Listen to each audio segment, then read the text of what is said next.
we all voted no, and through the efforts of our legal team and the political bodies, they gave the people the voice. Tonight, an Anishinaabe community in southern Ontario votes to reject a nuclear storage dump in their territory. Mr. Speaker, this government's record on the treatment of First Nations children is getting worse by the day. And holding Liberal feet to the fire. A Winnipeg New Democrat chips away at a government court fight against First Nations kids. Good evening. Welcome to APTN National News. I'm Melissa Ridgen. The Ontario trucker being retried in the death of Cindy Gladue was back in court today. 3 weeks of pretrial hearings are set for Bradley Barton, who will again face charges of manslaughter in the death of the mother of 3 back in 2011. Our reporter Chris Stewart has more from Edmonton. Today is the first day of pretrial motions at the Edmonton Court of Queen's Bench. Pretrial motions take place before the actual trial date. Pretrial motions are where the evidence and the witnesses are determined to be eligible for the court proceedings. Bradley Barton has been charged with manslaughter in the 2011 death of Cindy Gladue at an Edmonton hotel. Barton was acquitted of first-degree murder and manslaughter in his first trial in 2015. The prosecution angered many by submitting Cindy Gladue's dissected vagina as evidence. The Supreme Court of Canada ruled that another trial take place, a rare decision. The Supreme Court said the judge was wrong to allow evidence of Gladue's sexual history without holding a hearing to determine if it is admissible. 24 days have been set aside for the pretrial motions. A publication ban has been implemented, meaning that media are not allowed to report what goes on inside the courtroom. Barton's trial will go ahead in November. Chris Stewart, APTN National News, Edmonton.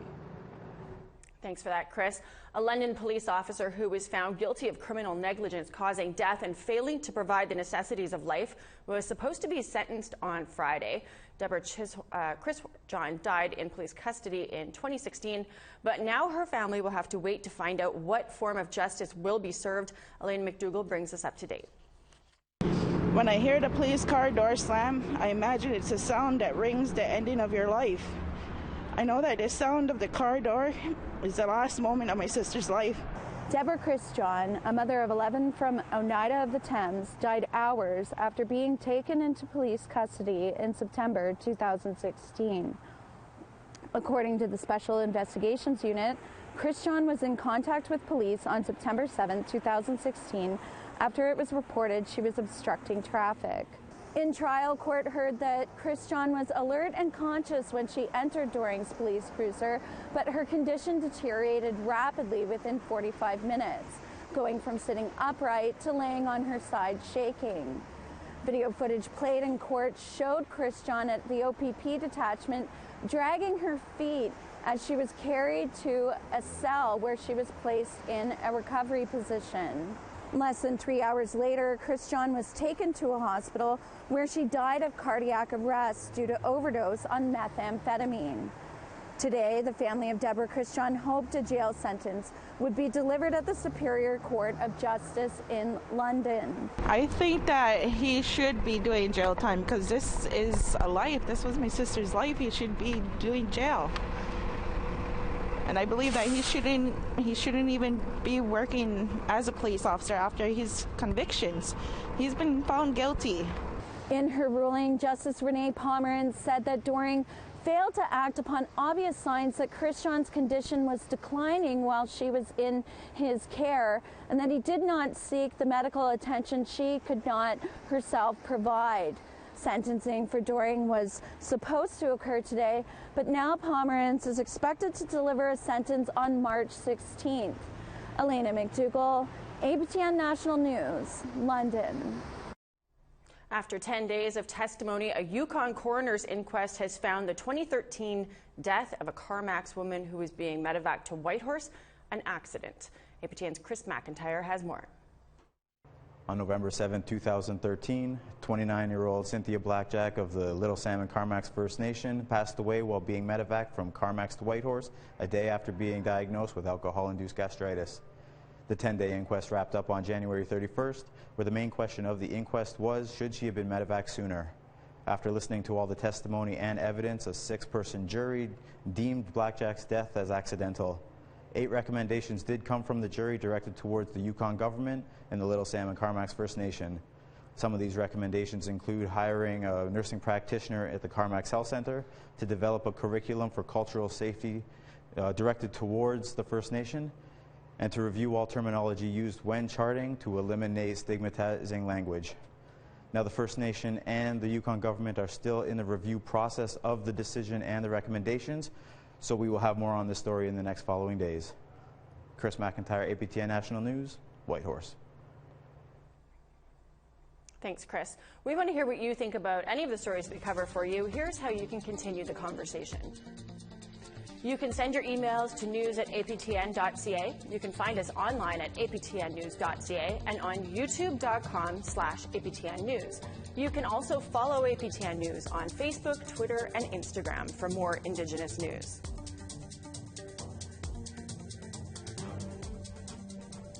On Friday, the Saugeen and Ojibwe Nation sounded an overwhelming no to a proposed deep geologic repository in their territory. Of just over 1,200 ballots cast, more than 1,000 members voted down the project, which would have seen nuclear waste buried beneath their lands along the shores of Lake Huron. Kim George was one of those who voted against the repository, which is also known as a DGR. We all voted no, and through the efforts of our legal team and the political bodies, they gave the people the voice. And they made sure, and we made sure that Mother Earth was protected and that there is no DGR going to go into her, or toxic waste going into her belly. Now to British Columbia. Last Friday, an elder was detained at the RCMP checkpoint on her way to the Gidimt'en access point in Wet'suwet'en territory. Wet'suwet'en hereditary chiefs and the BC government are currently in discussions to find a peaceful resolution to the Coastal GasLink pipeline dispute. According to a Gidimt'en clan press release, 73-year-old Carmen Nickel has been a Wet'suwet'en clan member for 40 years. She was detained for refusing to provide identification at the RCMP checkpoint. She was later released without charges.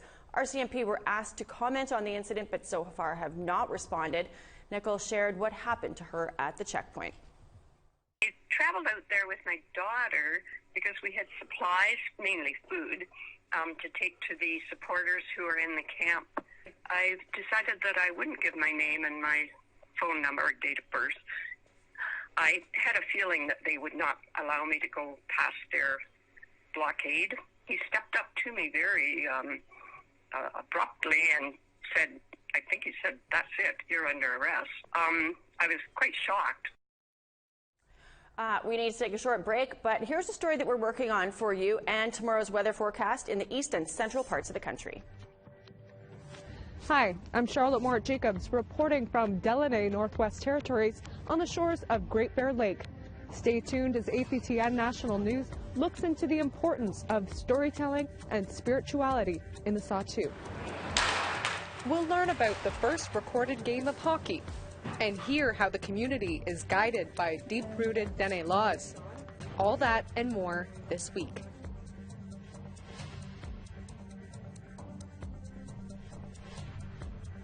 We've got 5 in sunshine for St. John's, 1 in sunny in Fredericton. Happy Valley Goose Bay, mix of sun and cloud, -10, same with Nain. We're in Narana, -2 and snow, same with Val-d'Or, Montreal, -4. Toronto, 1 and snow. Ottawa, mix of sun and cloud, -2. Sioux Lookout, -1 and snow. Kapuskasing, -1 and snow. Puckatawagan, -8 and cloud, -1 and snow for the Paw. -14 and cloud for Winnipeg, -12 for Gimli and Brandon with a mix of sun and cloud. 4 in sunshine for Saskatoon, 6 and sunny in Regina. -10 and snow for Stony Rapids, 0 for Buffalo Narrows and La Ronge and snow.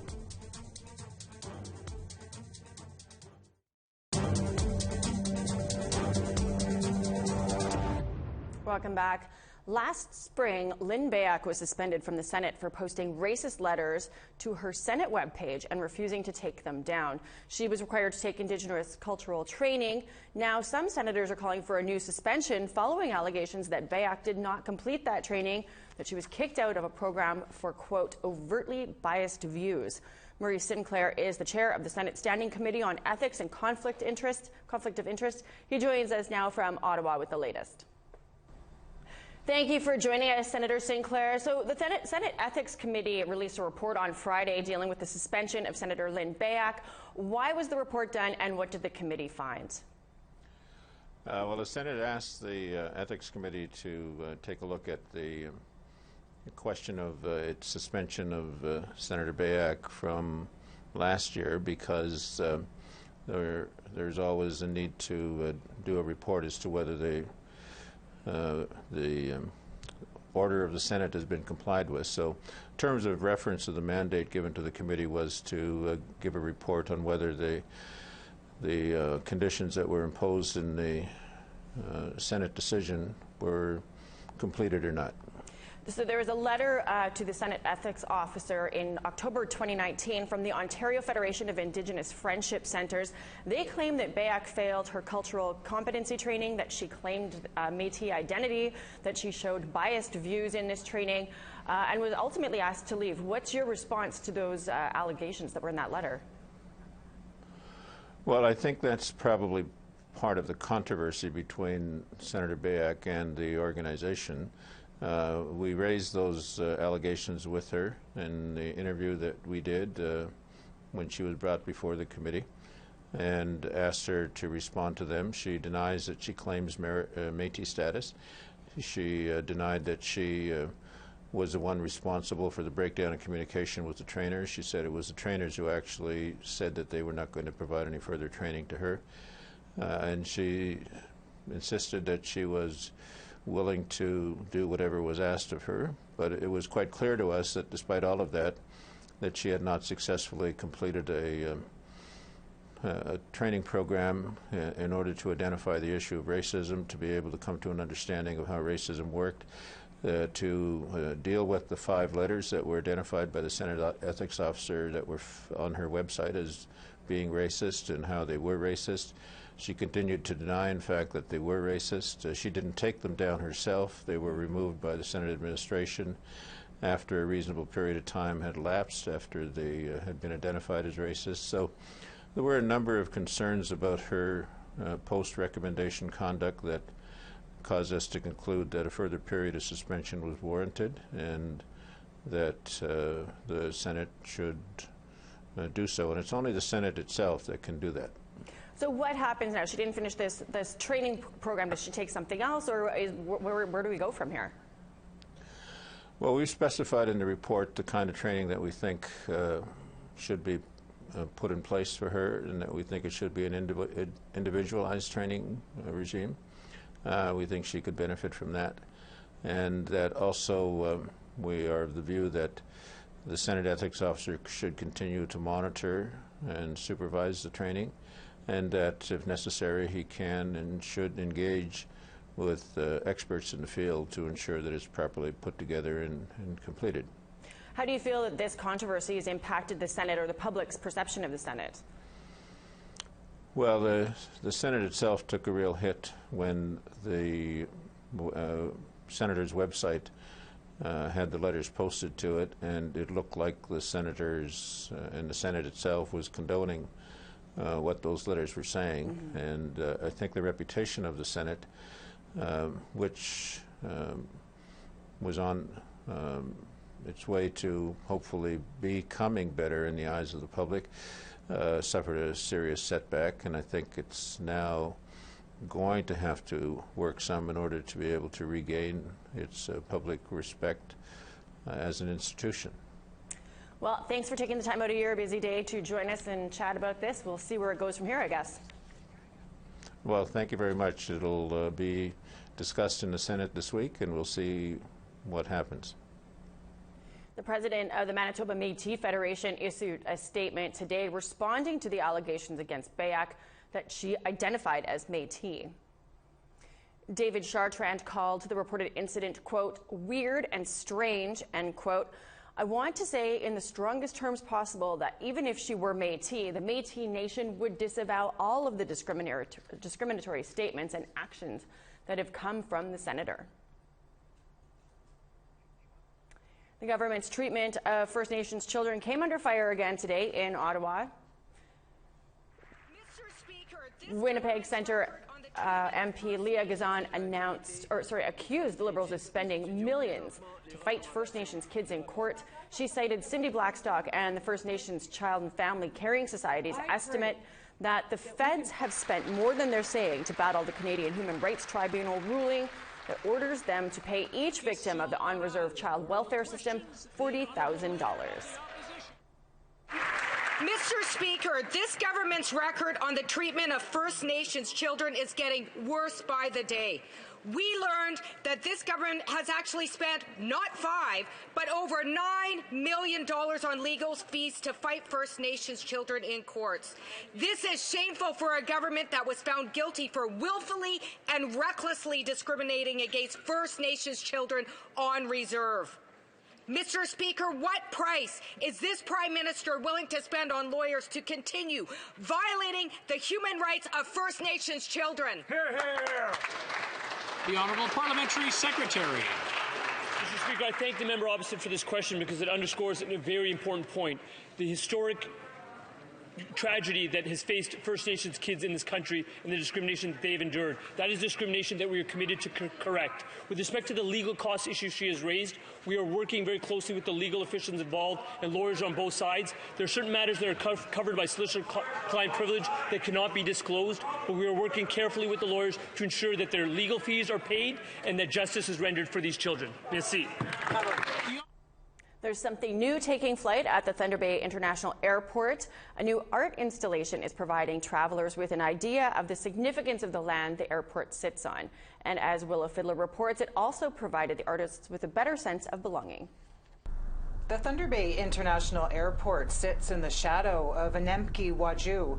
That's the Anishinaabe name for what is also called Mount McKay. And a new art installation aims to shed some light on the sacred site. Ed Schmidtke is the airport's chief executive officer.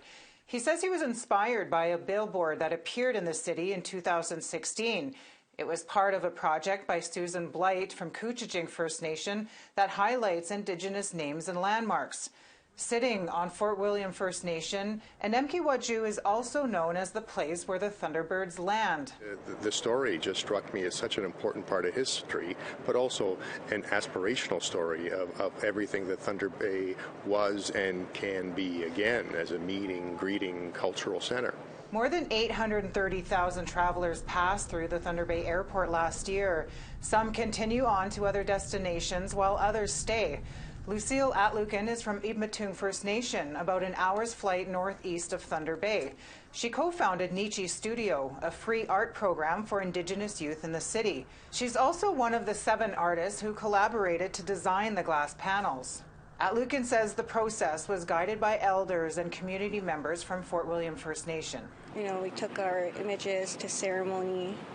You know, we asked for guidance, and we didn't do anything unless we were okay to do it. Atlukin says the artists were told to find out what clans they belonged to and what their historical connection is to the mountain. Like, I found out my clan through ceremony. You know, my parents didn't know their clan, and I had to go and look for it. And I found out that my ancestor came up to trade medicines. But she soon discovered much more than that. Atlukin says she didn't feel welcome when she moved to the city 10 years ago. You know, with the racism, discrimination, and loneliness. But she says learning about her clan and other cultural practices has changed that. So I felt like I belong here. I feel like it's home now. And it took so long to feel that way. And that's just the hope Schmidtke has for everyone coming to the city, particularly Indigenous students, like Atlukin's brother, who just arrived to attend high school. So if this makes the airport a comforting gateway, a comforting arrival into town, it just seems like the right thing to do. Schmidtke says interpretive signs will be installed for travelers to learn more about the meaning behind the art panels. Willow Fiddler, APTN National News, Thunder Bay. Time for us to take another break. We've got some sports news ahead, and here's the rest of tomorrow's weather forecast for the west and the north.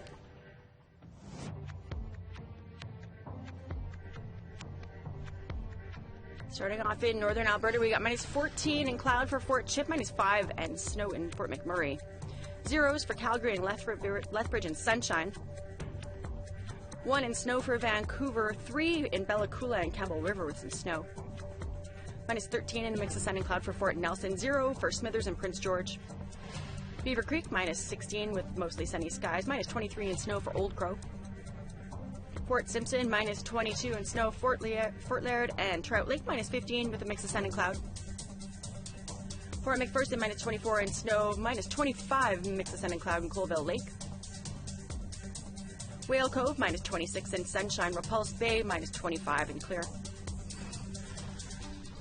Joe Haven, -30 in snow, Resolute, clear skies, -36, Clyde River, -27 in snow.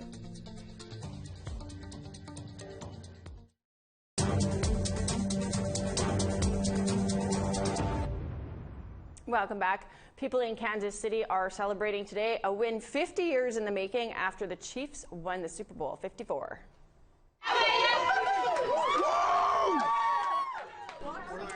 Already, fans are flocking to stores to buy official Chiefs championship merchandise. The Chiefs came back in the fourth quarter to beat the San Francisco 49ers 31-20 and earn their first Super Bowl championship since 1970. And there was reason for some in Canada to celebrate. Quebec's own Laurent Duvernay-Tardif made history playing for the Chiefs. Well, it's for sure my best sport. Actually, it's my best moment ever. It's my best moment ever. We're Super Bowl champ. Kansas City is Super Bowl champion. A graduate of McGill University in Montreal, Duvernay-Tardif is the first medical doctor to ever play in and the first to win a Super Bowl. His star turn on the field is drawing praise from across Canada.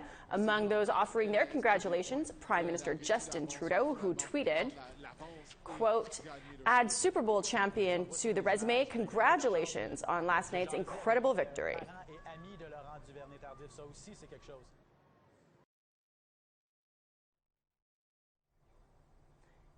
Saturday night in the NHL saw tons of explosive moments in the latest Battle of Alberta between Calgary Flames and Edmonton Oilers. A good old-fashioned Donnybrook broke out, including both goalies squaring off at center ice.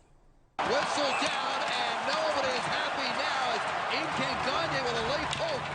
Tilt two big guys too. You look at both of these guys off the ice. They're not your typical goaltenders. Talbot's a big dude, took a couple rights there. He comes back with one, and then as they go down. Oilers defenseman Ethan Bear of the Chapaway First Nation in Saskatchewan went toe-to-toe with Calgary's Matthew Tkachuk. It didn't fare too badly. It led to a meme going around social media joking that Bear said Skoden to get the fight going with Tkachuk. While comical, it didn't actually happen that way. Edmonton won the game 8-3. This puts them in second place in the Western Conference and gives them their first victory over the Flames this season. That is your APTN National News for tonight. For more on the story about Senator Lynn Beyak's failed attempt at cultural programming, see our website, aptnnews.ca. I'm Melissa Ridge, and I'll see you back here tomorrow. Have a great night.